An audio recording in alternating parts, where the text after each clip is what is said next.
लोकसभेच्या निवडणुकीमध्ये fake narrative पसरवला गेला होता. महाविकास आघाडी ही खोटं बोलण्यामध्ये एक्सपर्ट आहे. जसं एकनाथ शिंदेजींच्या नेतृत्वामध्ये शिवसेनेमध्ये जो उठाव झाला तो हिंदुत्वाकरता झाला. मोठ्या प्रमाणावरती ही महाराष्ट्राची जनता महायुतीच्या बाजूनी आपला कल देताना दिसत आहे.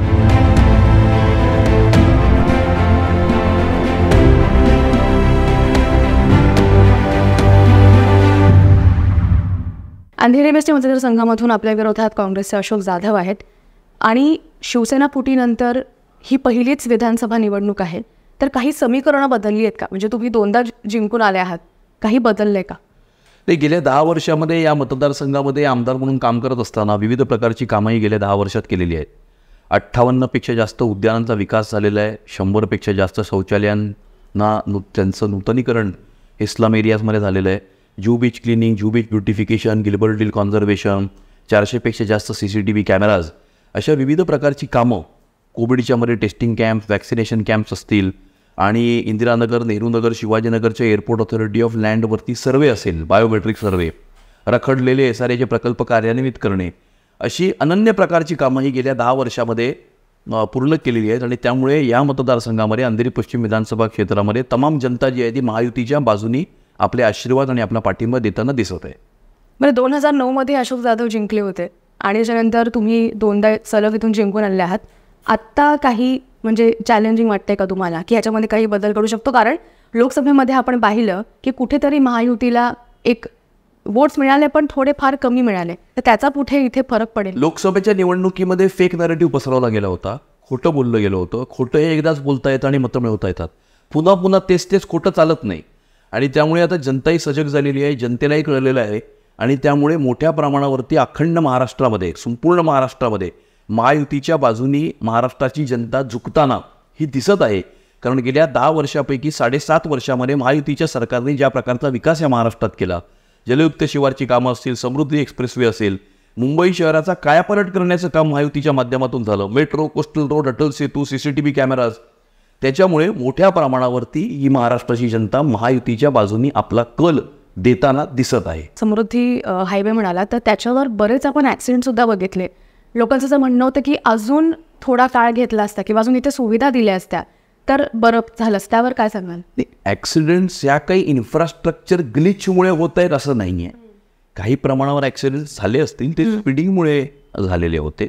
आणि ते सुद्धा कमी करण्याच्या दृष्टिकोनातून स्पीड लिमिट्स लावणं, स्पीड अरेस्टर्स लावणं, या अशा प्रकारच्या विविध उपाययोजना या ठिकाणी करण्यात आलेल्या आहेत. तुम्ही निवडून आल्यावर कोणते मुद्दे हाताळणार आहात? कोणते नवीन मुद्दे इथे लोकांसाठी घेऊन येणार आहात? DN नगरमध्ये edutainment theme park, multi utility civic facility, skill development centre, hawking zones, hawking plaza, Nehrunagar, Indiranagar, शिवाजीनगरच्या एअरपोर्ट ऑथॉरिटी ऑफ इंडियाच्या जमिनीवरती घरकुल योजना राबवणं, जू गल्लीचा SRAचा प्रकल्प कार्यान्वित करून तो पूर्णत्वाकडे नेणं आणि अंधेरी मार्केटच्या रिडेव्हलपमेंटमध्ये हॉकर्स प्लाझा तयार करणं आणि अशा प्रकारचे विविध उपक्रम हे येणाऱ्या काळामध्ये करण्याचा निश्चय हा केलेला आहे. आणि त्याच्यापैकी काही जे उपक्रम आहेत ते ऑलरेडी सुरूही झालेले आहेत.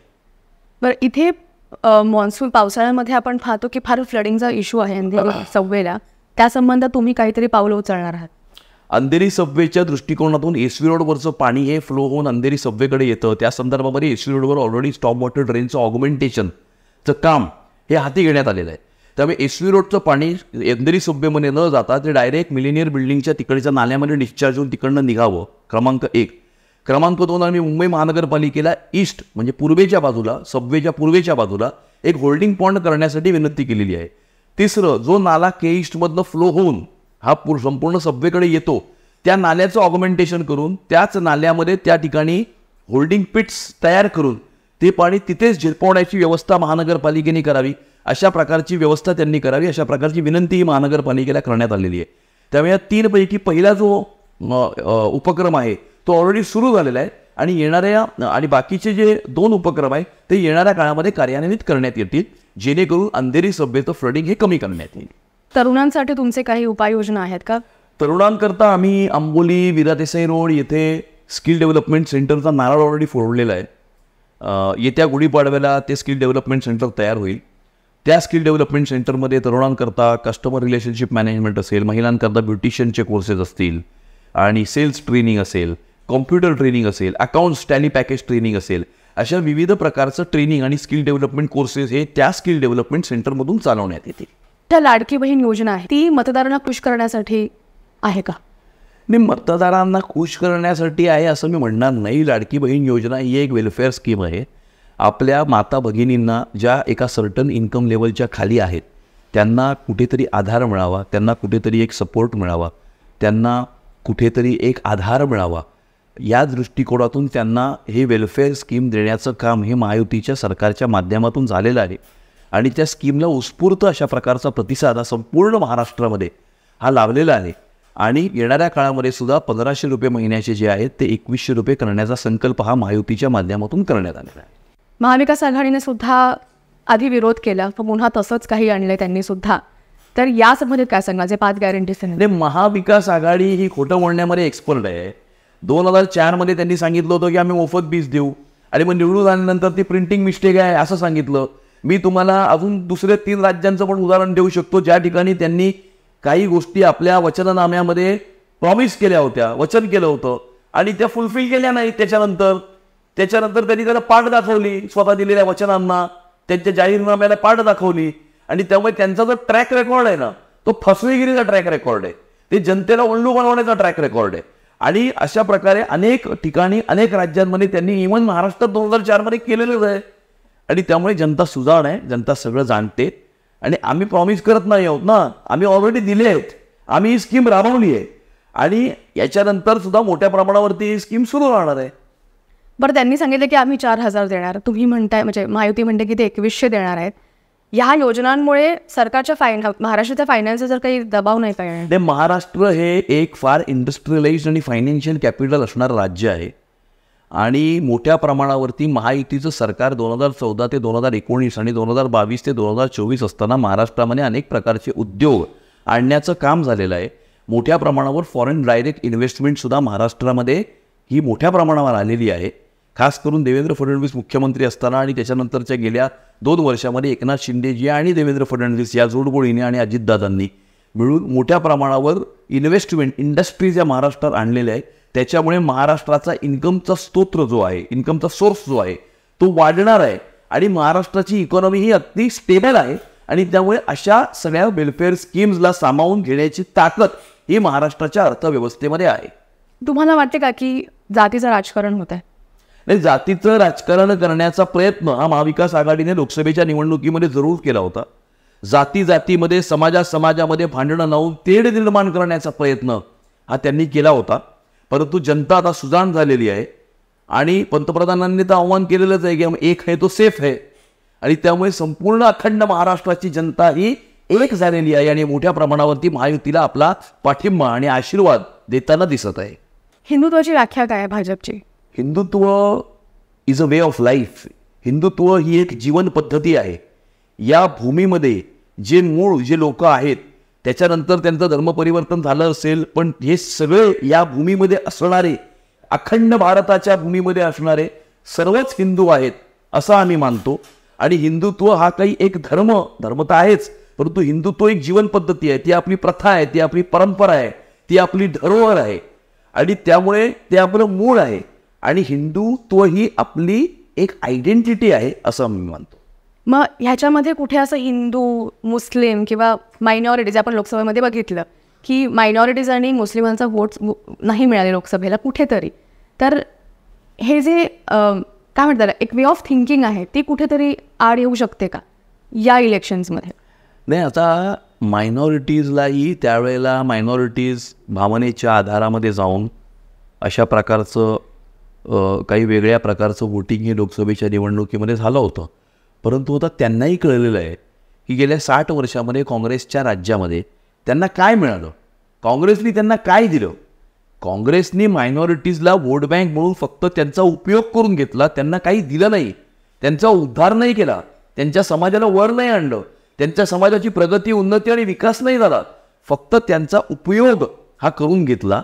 जातीमध्ये तेढ निर्माण केले, धर्मामध्ये तेढ निर्माण केले, भांडणं लावली, त्याचा राजकारणासाठी मतं मिळवण्यासाठी उपयोग करून घेतला. आणि ही जी सत्य परिस्थिती आहे ती अखंड महाराष्ट्राच्या तमाम जनतेला अक्रॉस रिलिजन, कास्ट, क्रीड ही आता समजलेली आहे. आणि त्यामुळे अखंड महाराष्ट्र हा नरेंद्र मोदीजींच्या पाठीशी आणि महायुतीच्या पाठीशी उभा आहे. सो आता तुम्हाला पूर्ण खात्री आहे की सगळेच वोट्स हे महायुतीला जाऊ शकतील? मोठ्या प्रमाणावरती मतदान हे महायुतीच्या बाजूने होऊन 150पेक्षा जास्त जागा या महायुतीच्या महाराष्ट्रामध्ये येणाऱ्या काळामध्ये येणाऱ्या 20 तारखेला निवडून येणार आहे. योगीजींचं म्हणणं होतं बटोगे तो कटोगे, हे त्यांचं स्टेटमेंट होतं, ज्याला महायुतीमधून अजित पवारांनी सुद्धा विरोध केला. तुमचा काय स्टँड आहे?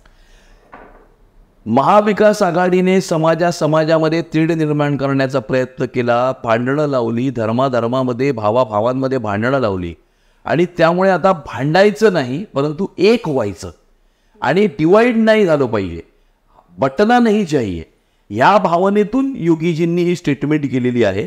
बटोगे तो कटोगे नेमकं कोणाला? असं अखंड समाजाला, अखंड हिंदुस्थानच्या तमाम समाजाला, सर्व धर्म जाती भाषांच्या सर्व लोकांना, की आपल्याला जेव्हा नरेंद्र मोदीजींच्या नेतृत्वामध्ये भारत देश हा विश्वगुरू होण्याच्या दिशेने कूच करत आहे, भारताची आयडेंटिटी या जगाच्या पाठीवरती भारत आणि भारतवासी दोघांचा सन्मान वाढलेला आहे, चंद्रावरती जाऊन तिरंगा फडकत आहे, त्यावेळेला आपल्या समाजामध्ये जाती आणि भाषे आणि धर्माच्या आधारावरती तेढ निर्माण नाही झाला पाहिजे. अखंड हिंदुस्थानच्या सर्व समाजांनी एक राहिलं पाहिजे आणि त्याच्यामध्ये डिव्हिजन नाही झालं पाहिजे आणि त्याच्यामुळे या डिवाइड करण्याच्या राजकारणाला परास्त करण्याच्या दृष्टिकोनातून योगीजींनी हे आव्हान केलेलं आहे. पण हे स्टेटमेंट अग्रेसिव्ह नाही वाटत का तुम्हाला? बटोगे तो कटोगे. नाही, हे अग्रेसिव्ह नाही आहे, हे नॅशनलिस्ट स्टेटमेंट आहे असं मला वाटतं.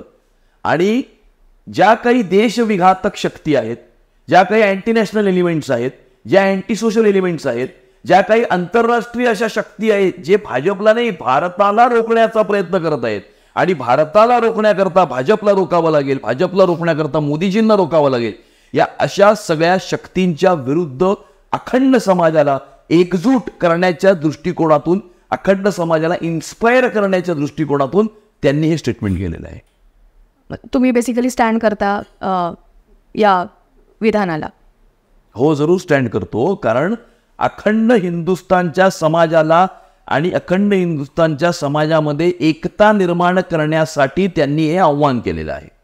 अपोजिशन असं म्हणणं आहे की जे या ज्या योजना आहेत त्या परावलंबी करतायत, लोकांना कमकुवत करतायत. मग बाकीच्या राज्यांमध्ये या ज्या काही योजना त्यांच्याकडे ज्या योजना आहेत तिथे ते जे काही प्रॉमिस करतात किंवा ते राबवण्याचा प्रयत्न करतात, किंवा मग त्यांनी आपल्या वचननाम्यामध्ये असे का वचननाम्यामध्ये या सगळ्या गोष्टी मांडल्या? जर त्या लोकांना परावलंबी करत असतील, मग तुम्ही आपल्या वचननाम्यामध्ये जर if you don't subscribe to the welfare schemes, मग तुम्ही आपल्या वचननाम्यामध्ये तेच प्रॉमिसेस का करताय? त्यामुळे हे कुठेतरी कॉन्ट्राडिक्टरी स्टेटमेंट आहे, कन्फ्युजन क्रिएट करणारं स्टेटमेंट आहे असं मला वाटतं. बरं, राहुल गांधीजी म्हणाले की हे जे डिमॉनिटायझेशन झालं किंवा मोदींनी जे काही स्टँड घेतले ते लोकांच्या हितासाठी नव्हते, ह्यावर काय सांगा? असं आहे, पण अखंड हिंदुस्थानची जनता ही 2014, 2019 आणि 2024च्या निवडणुकीमध्ये नरेंद्र मोदींच्या पाठीशी उभी राहिली.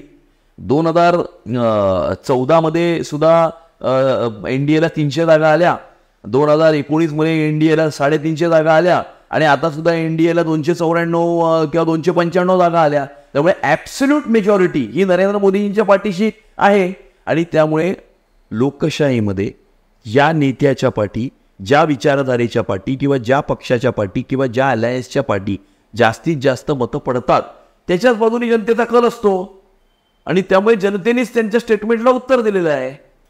बरं, फडणवीसजी म्हणाले की CM पोस्टसाठी कोणीच काही मागत नाही आहे आणि जे कोणी होईल ते सगळेच हो म्हणतील त्याला, पण शिवसेनेचे जे उमेदवार आहेत त्यांना पूर्ण खात्री आहे की एकनाथ शिंदेचीच CM हवेत. त्यांना आलबेल आहे का सगळं महायुतीमध्ये? सर्व आलबेल आहे, कारण भारतीय जनता पार्टीचा कार्यकर्ता कोणतंही सत्तेचं स्थान किंवा अधिकाराचं पद प्राप्त करण्याकरता काम करत नाही.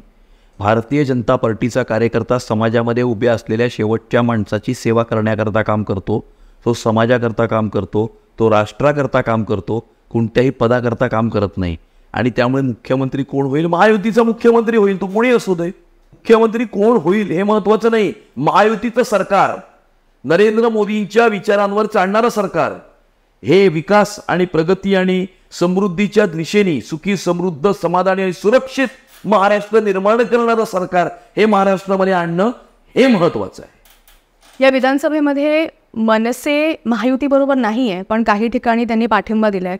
तसंच महायुतीने सुद्धा मनसेला काही उमेदवारांना पाठिंबा दिला आहे.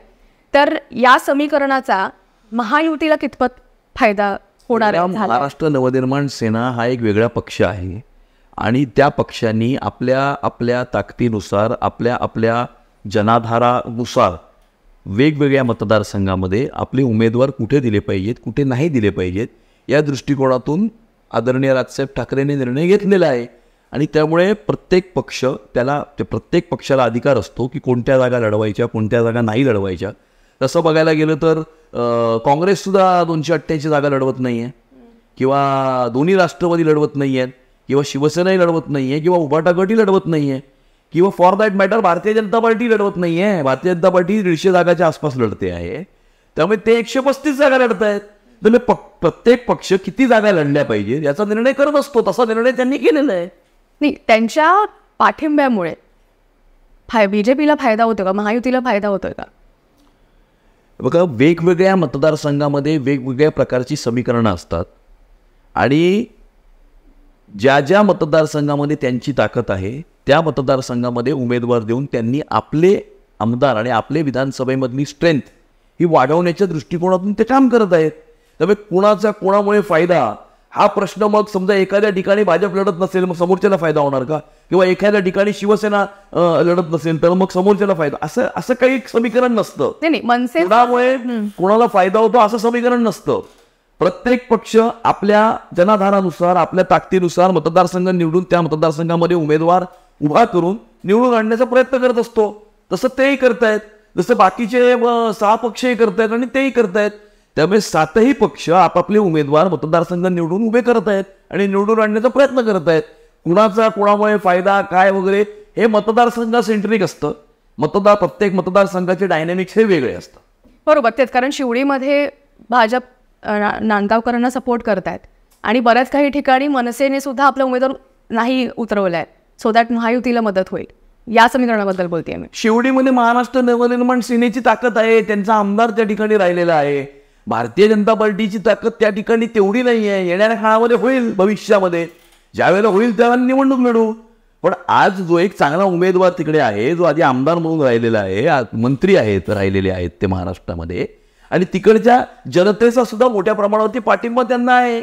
त्यामुळे त्यांना पाठिंबा दिलाय भारतीय जनता पार्टीने, उमेदवाराकडे बघून, त्यांच्या विचारांकडे बघून, त्यांच्या पास्ट ट्रॅक रेकॉर्डकडे बघून. म्हणून मी म्हटलं की प्रत्येक मतदारसंघाचे डायनॅमिक्स हे वेगळे असतात. तुम्ही डिफेक्शन्सवर काय म्हणाला, पण पाहिलं की खूप सारे उमेदवार एक पक्षाला सोडून दुसऱ्या पक्षात गेले कारण मला तिथून तिकीट नाही मिळालं, असं हे फार बघायला मिळालंय. याबद्दल तुम्ही काय सांगाल? निवडणुकीच्या राजकारणामध्ये, लोकशाहीमध्ये अनेक लोकांच्या इच्छा, आशा, आकांक्षा असतात. प्रत्येक माणसाला, राजकीय क्षेत्रामध्ये काम करणाऱ्या व्यक्तीला जनतेची सेवा करण्याची इच्छा असते. जनतेची सेवा करण्याकरता त्यांना विधानसभेमध्ये त्या जनतेचं प्रतिनिधित्व करण्याची आकांक्षा असते. आणि त्यामुळे कुठे ना कुठे आपली इच्छा आणि आकांक्षा पूर्ण जर झाली नाही तर मग समजा कोणाला तिकीट नाही मिळालं तर मग लढायचं असतं. त्यामुळे अशा प्रकारचे या पक्षातून त्या पक्षात हा लोकशाहीच्या प्रक्रियेचा एक भाग आहे. आणि त्यामुळे आपल्या लोकशाहीने आपल्याला सर्वांनाच आपल्याला स्वातंत्र्य दिलेलं आहे की आपण कोणत्याही पक्षात जाऊन किंवा अपक्ष निवडणूक लढवू शकतो. आणि त्यामुळे हे लोकशाहीचा एक भाग असून प्रत्येक व्यक्तीला आपापला विचार करण्याचा, आपापला मार्ग अवलंबायचा आणि आपापला निर्णय घेण्याचा पूर्ण अधिकार आहे. पण हा मतदाराचा अपमान नाही आहे का? नाही, पण मतदार हे सगळं बघत असतात. त्यामुळे मतदार बघत असताना हे सगळं बघून समजून, मतदार राजा सुजाण आहे, परमेश्वर रूपी जनता आहे आणि त्यामुळे मतदार प्रत्येक गोष्ट ओळखतो. मतदारसंघामध्ये कोण काम करताय, कुणी विचारांची तिलांजली दिली किंवा कुणी कुठल्या कारणासाठी दुसऱ्या पक्षात गेले, या सगळ्या गोष्टींचं इव्हॅल्युएशन करून मतदार राजा जो असतो तो मतदान करत असतो. आणि कोण नसतं, मतदान असतं. प्रत्येक व्यक्ती आपला निर्णय घेतल्यानंतर, आपल्या स्वातंत्र्य एक्सरसाइज केल्याच्या नंतर शेवटी मतदार ठरवतो ना कोण बरोबर आहे आणि कोण चुकीचं आहे ते. आणि त्यामुळे मतदार आपला निर्णय करत असतो. मतदार सुजाण आहे. पण आजच्या घडीला हेच माहिती नसतं की समजा मी या पक्षाला, या कॅन्डिडेटला वोट देते तर उद्या जाऊन तो दुसरा पक्ष चेंज करू शकतो. हेच चाललंय. हा अपमान नाही का मतदारांचा? नाही नाही, तो हे बघा, मतदान केल्याच्या नंतर आता फॉर एक्झाम्पल मतदान केल्याच्या नंतर जर पक्ष बदलला तर अँटी डिफेक्शन लॉ त्याला ऍप्लिकेबल आहे. आणि जर मोठ्या प्रमाणावरती पक्षातले आमदार फुटले तर त्याला काहीतरी कारण असू शकतं, व ते कारण सुद्धा बघितलं पाहिजे. आणि मतदार हे सगळे इव्हॅल्युएट करत असतो. जसं एकनाथ शिंदेजींच्या नेतृत्वामध्ये शिवसेनेमध्ये जो उठाव झाला तो हिंदुत्वाकरता झाला, विचारांना तिलांजली त्यांनी म्हणून झाला. आणि त्यामुळे या सगळ्या गोष्टी, प्रत्येक परिस्थिती ही वेळेनुसार बदलत असते. प्रत्येक परिस्थितीचा विषय हा वेगळा असतो आणि त्याची कारणंही वेगळी असतात. ही सगळी कारणमीमांसा मतदार करत असतो आणि मतदार त्या सगळ्या कारणमीमांसेनंतर नीट विचार करून आपला निर्णय करत असतो. त्यामुळे मतदार राजा निर्णय करीत काय करायचं ते. महाराष्ट्र फ्युचर जनरेशन्स वेलफेअर बिलबद्दल काय सांगणार? महाराष्ट्राच्या विधानसभेच्या एक आमदारांचं डेलिगेशन हे लंडनला गेलं होतं युनिव्हर्सिटी ऑफ वेल्सच्या अनुषंगाने स्टडी टूर करता. त्या ठिकाणी गेल्यावरती वेल्स गव्हर्नमेंटनी आणलेला फ्युचर जनरेशन्स बिल त्याचं आम्ही अध्ययन त्या ठिकाणी केलं होतं. उत्कृष्ट अशा प्रकारचा कायदा त्यांनी त्या ठिकाणी केला आहे, ज्यामध्ये भविष्यातल्या पिढ्यांचं रक्षण करण्याकरता आणि भविष्यामध्ये विकास हा सस्टेनेबल डेव्हलपमेंट ही झाली पाहिजे, शाश्वत प्रगती, शाश्वत विकास झाला पाहिजे, ते इन्श्युअर करण्याकरता एक ऑफिसची स्थापना त्यांनी केली की फ्युचर जनरेशन्स कमिशनर, जे ऑफिस प्रत्येक खात्याचं काय प्रोग्रेस आहे, तो विकास शाश्वत आहे की नाही आहे, तो प्रोजेक्ट शाश्वत आहे की नाही आहे, याचं इंडिपेंडेंटली न्यूट्रली इव्हॅल्युएशन करतात आणि त्याच्यानंतर त्याच्यावरती आपली मतं प्रकट करतात आणि त्याच्यानंतर सरकारला त्याच्यावरती ॲडवाईस करतात. तर या अनुषंगाने एक वेगळं इंडिपेंडंट ऑफिस, जसं आपल्याकडे लोकायुक्त असतं अशा प्रकारचं एक इंडिपेंडंट ते ऑफिस असतं आणि RTI कमिशनर असतो, तसंच फ्युचर जनरेशन्स कमिशनर. एक उत्कृष्ट संकल्पना आहे, ती आम्हाला खूप आवडली आणि म्हणून महाराष्ट्राच्या विधानसभेमध्ये प्रायव्हेट मेंबर्स बिल हे मी सादर केलं होतं की महाराष्ट्रामध्ये सुद्धा Maharashtra future generation welfare act या अशा महाराष्ट्र भविष्य कल्याण विधेयक 2024 अशा प्रकारचं एक विधेयक मांडलं की महाराष्ट्रामध्ये सुद्धा अशा प्रकारचं ऑफिस जे आहे ते स्थापन करण्यात यावं, जे इंडिपेंडेंटली न्यूट्रली सगळ्या डिपार्टमेंट्सच्या फंक्शनिंगवरती, सगळ्या डिपार्टमेंट्सच्या प्रोजेक्टवरती, सगळ्या डिपार्टमेंट्सच्या गोल्सवरती नजर ठेवेल. आणि सरकार कोणाचं येईल पण महाराष्ट्राचं जे उद्देश आहे ते सेम असेल, ते एकच राहिलं पाहिजे की या वर्षापर्यंत महाराष्ट्राची इकॉनॉमी एवढी राहिली पाहिजे. मग त्या इकॉनॉमी एवढी होण्याकरता 2028 पर्यंत $1 ट्रिलियन इकॉनॉमी होण्याकरता आपल्याला काय काय केलं पाहिजे, किती इन्व्हेस्टमेंट आणली पाहिजे, याचं मॉनिटरिंग आणि याच्यापासून आपण कुठे डिव्हिएट होतोय का हे चेक करणारी एक इंडिपेंडंट एजन्सी या महाराष्ट्रामध्ये स्थापन व्हावी, या दृष्टिकोनातून हे बिल मी मांडलेलं आहे. तुम्हाला निवडणुकीसाठी खूप खूप शुभेच्छा. Thank you so much. नमस्कार.